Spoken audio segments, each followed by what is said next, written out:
Bonjour, je suis Sullivan Joubert et voici notre point hebdomadaire sur le marché des devises. Le dollar s'est apprécié la semaine passée, boosté par de bons chiffres sur l'inflation qui ont plus ou moins surpris les marchés.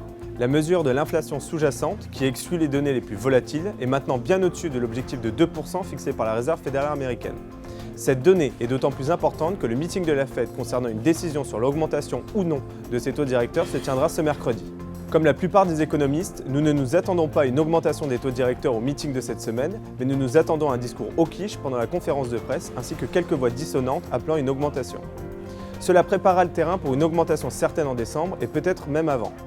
Dans le même temps UK, la livre sterling a chuté à nouveau à ses plus bas contre l'euro et le dollar, bien que très peu d'informations d'importance aient été publiées. Le meeting tenu par la Banque d'Angleterre n'a pas apporté de message clair et une baisse des taux d'ici à la fin de l'année n'est pas encore actée alors que les chiffres sur l'inflation et l'emploi ont été mitigés. En zone euro, l'absence de publication d'importance la semaine passée a poussé la devise commune à traiter en ligne avec les informations venant des États-Unis. Sans surprise, les chiffres robustes sur l'inflation de vendredi aux US ont assommé l'euro qui a fini la semaine à moins de 1,12 contre l'US dollar.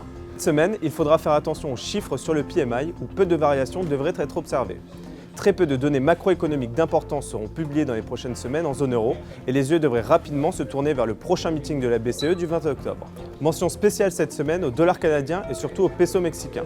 Ces deux devises ont été très attaquées la semaine passée, impactées par le fait que Trump faisait son retard dans les sondages sur Clinton aux élections américaines. C'est le premier impact visible des élections américaines sur les marchés et nous garderons un œil attentif aux prochains développements politiques nous venant des US. C'était notre point hebdomadaire sur le marché des devises. Merci de nous avoir suivis. Pour de plus amples informations, n'hésitez pas à nous contacter ou à consulter notre site internet www.ebury.fr. À la semaine prochaine.